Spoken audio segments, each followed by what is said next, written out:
আমাদের অফিস সহকারী কাম হিসাব সহকারী এনামুল সাহেবের স্ত্রী সুমাইয়া বেগম একটা ধর্ষণের মামলা করেছেন। এটা হলো 18 তারিখের ঘটনা, কিন্তু 18 তারিখ অফিস বন্ধ থাকে এবং চাবি থাকে আমাদের এমএলএসএস এর কাছে এবং নাইট গেটের কাছে। আর ওই দিন আমাদের কোনো কার্যই অফিসে ছিল না। 18 তারিখ থেকে মামলাটা হয়েছে সম্ভবত 23 তারিখ।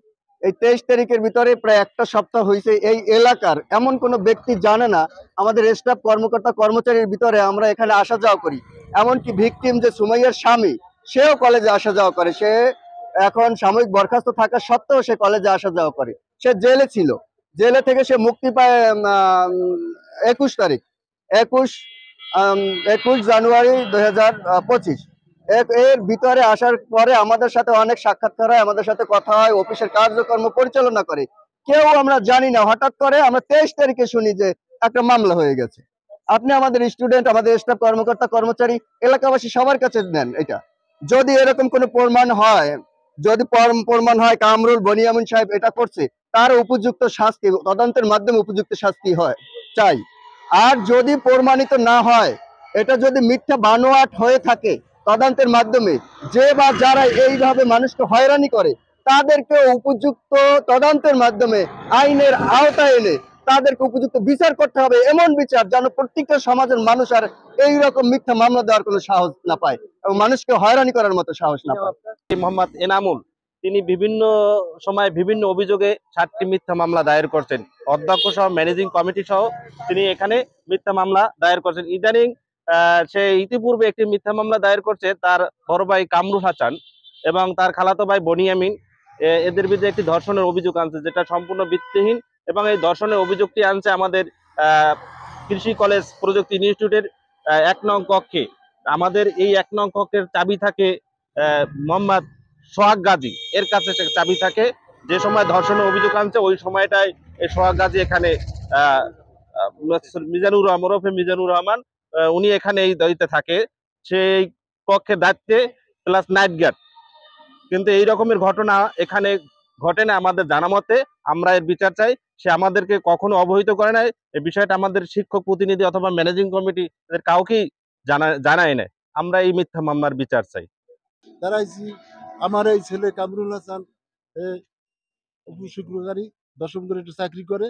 তাকে বারবার সে মামলা দিতে আছে, মিথ্যা মামলা দিতে আছে। সে ছিল আমার মামলায়, আমি মামলা দিছি ছেলেরে।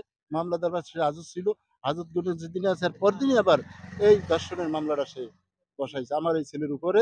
এবং তারা খালাতো ভাই আছে বনিউল, সেও উপসহকারী। তার উপরে এই দুইজনের উপরে এইখানে বেলা 5টার সময় একটা ঘটনা ঘটায়, মিথ্যা একটা ঘটনা ঘটাইয়া সে মামলা দায়ের করেছে। এই ঘটনা এখানে অনবনের জন্য আমি এখানে দাঁড়াইছি ছাত্র নিয়া। এই সমস্ত সব কিছু এই পোলা এই সমস্ত কিছু নিজে সব এই আমার এই পোলার উপরে সরকারি চাকরি করে এর উপরে সবকিছু দায়ের করিয়া সে এর চাকরিটার উপরে খুব টর্চারিং করার জন্য 3টি মামলা দায়ের করিয়েছে, মিথ্যা, সম্পূর্ণভাবে মিথ্যা দায়ের করিয়েছে। যেদিন ঘটনার তারিখ এরা বর্ণনা করছে শনিবার দিনও সম্পূর্ণ হইলো ও সময় বরিশাল। আমিও ওর সাথে কথা বলছি এবং ওর একটা কম্পিউটারের দোকানে কম্পিউটার সার্ভিসিং এর জন্য পাঠাইছি। ও এখানে আসছে হইলো রবিবার, আসছে হইলো বরগুনাতে। ও তো এখানে ছিলই না। ও যদি না থাকে তাহলে এনে ধর্ষণ করে কিরকমের? এর সম্পূর্ণ প্রমাণাদি আমাদের কাছে আছে, আমরা যথাসময় আদালতে সাবমিট করবো। ভিডিও ফুটেজ আছে, ও কোথায় ছিল, গাড়ির টিকিট আছে, ও কোথায় ছিল, স্টেশনেই ছিল না, তাহলে সে দর্শন করে কিরকমের?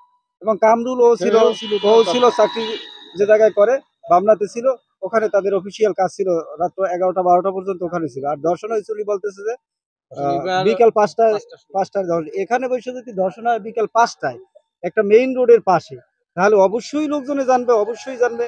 কিন্তু জানার কোনো নাই। কেস টেস দেওয়ার পরে এবং সাক্ষীদের কাছে আমি জিজ্ঞাসা করছি, সাক্ষীরাও আমাদের আত্মীয় স্বজনই। এরা বলছে যে এ বিষয়ে আমরা কিছু জানি না, যে আমাদের যে সাক্ষী দিয়েছে এরাও তারা জানে না। একটা মিথ্যা কথা, মিথ্যার উপরে মিথ্যা, মানে এর কোনো অস্তিত্বই নাই। মানে শুধু হয়রানি করার জন্য, যাতে এদের একটু মান সম্মান ক্ষুণ্ণ হয় সমাজে, এই। কিন্তু আমরা এলাকাবাসী এটা আমরা জানি, এদের চরিত্রও জানি।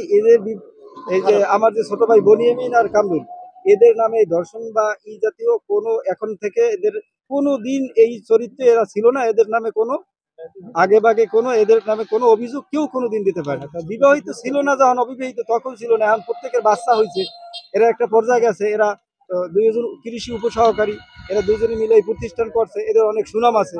এই সুনাম ক্ষুণ্ণ করার জন্য কতিপয় কিছু অসাধু লোক এরা একসাথে হইয়া করতেছে যে এরা যেন এই প্রতিষ্ঠান থেকে সরে গেলে এরা লুটে ফুটে প্রতিষ্ঠানটা নষ্ট করতে পারে, খাইতে পারে। এটি আমার। আমি মোহাম্মদ জুবায়ের, আমি অত্র প্রতিষ্ঠানে ষষ্ঠ সেমিস্টারে পড়ালেখা করছি। আহ, যে মোহাম্মদ এনামুল স্যার, যার বিরুদ্ধে এত অভিযোগ আসছে, তার বিভিন্ন অনিয়মের ফলে কলেজ কর্তৃপক্ষ তাকে 2 মাসের জন্য বহিষ্কার করেছেন এবং তিনি জেলেও গিয়েছিলেন এই অনিয়মের কারণে।